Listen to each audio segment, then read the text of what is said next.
Shalom, selamat pagi Bapak Ibu yang diberkati Tuhan. Kembali lagi bersama saya, Elizabeth Kiaman dalam Serapan Rohani ST Paulus Jakarta. Pagi ini sebelum kita merenungkan firman Tuhan, mari kita memulai dengan doa. Mari kita berdoa.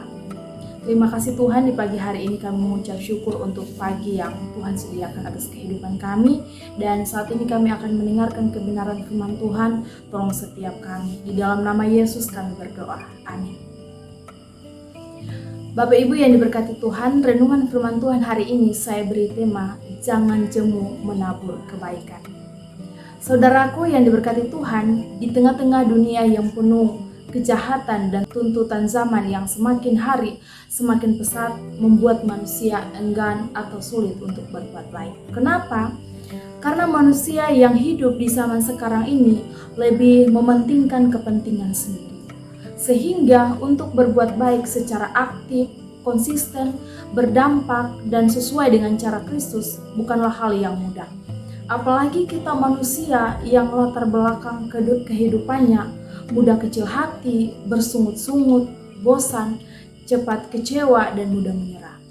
Dengan demikian, ketika kita melakukan kebaikan dan tidak mendapatkan timbal balik yang sesuai dengan apa yang diharapkan, kita menjadi jemu untuk menabur atau berbuat baik. Lewat kebenaran firman Tuhan pada pagi hari ini, kita akan merenungkan mengapa kita tidak boleh jemu untuk menabur kebaikan. Kebenaran yang pertama, karena kita diciptakan Allah untuk berbuat baik. Kita bisa lihat dalam Efesus pasalnya yang kedua, dibaca ayatnya yang ke-10. Firman Tuhan berkata demikian, karena kita ini buatan Allah, diciptakan dalam Kristus Yesus untuk melakukan pekerjaan baik yang dipersiapkan Allah sebelumnya. Ia mau supaya kita hidup di dalamnya. Bapak Ibu yang diberkati Tuhan, firman Tuhan ini berbicara tentang bagaimana Allah telah mempersiapkan pekerjaan baik untuk kita lakukan, dan Ia melakukannya dengan tujuan agar kita hidup di dalamnya. Jadi bukan kita yang mempersiapkan pekerjaan baik itu, tetapi Allah sendiri yang telah mempersiapkannya untuk kita lakukan. Bagian kita adalah kita harus hidup di dalamnya, atau dengan kata lain, kita harus menyadarinya dan melakukannya. Dengan menanamkan pemahaman ini dalam benak kita, marilah kita berusaha untuk hidup sesuai tujuan kita diciptakan, yaitu melakukan pekerjaan yang baik yang telah dirancang Allah sebelumnya. Kebenaran yang kedua, mengapa kita tidak boleh jemu dalam menabur kebaikan, yaitu karena apa yang kita tabur, itu yang akan kita tuai. Kita bisa melihat dalam Galatia pasalnya yang ke-6, dibaca ayat yang ke-7.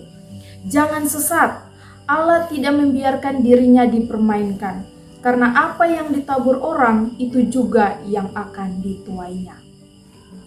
Bapak Ibu yang diberkati Tuhan, firman Tuhan yang kita baca saat ini berbicara tentang hukum tabur tuai, dan ini merupakan ajaran untuk mendorong seseorang agar berhati-hati dalam bertindak, karena setiap perbuatan yang dilakukan suatu saat akan berdampak ke depan. Presiden Soekarno dalam bukunya pernah menulis, barang siapa menabur angin akan menuai badai. Artinya siapa yang berbuat maka dia sendiri yang menanggung akibatnya. Dalam kehidupan ini, apa yang kita tabur akan mempengaruhi apa yang akan kita tuai kelak. Jadi taburlah kebaikan, maka kita akan menuai kebaikan. Kebenaran yang ketiga, mengapa kita tidak boleh jemu untuk berbuat kebaikan, yaitu karena kita adalah anak-anak terang. Kita bisa lihat dalam Efesus pasalnya yang ke-5, ayatnya yang ke-9. Firman Tuhan berkata demikian, karena terang hanya berbuahkan kebaikan dan keadilan dan kebenaran. Bapak Ibu yang diberkati Tuhan, kebaikan adalah sifat dari buah terang. Kebaikan akan menelanjangi hal-hal buruk dan jahat. Melakukan kebaikan adalah rencana Allah bagi setiap orang percaya. Terang itu memiliki hasil, dan hasil dari terang akan membawa kita pada kehidupan yang baik, yang berguna bagi diri kita dan berguna bagi sesama manusia. Karena itu, lakukanlah perbuatan baik, sehingga terpancar identitas kita sebagai anak-anak terang dan dapat dilihat, dirasakan, dinikmati oleh semua orang. Dan nama Tuhan akan dipermuliakan. Bapak Ibu yang diberkati Tuhan, dari renungan firman Tuhan hari ini, baiklah kita selalu giat untuk melakukan kebaikan, karena itulah yang dikehendaki Tuhan. Firman Tuhan memberkati.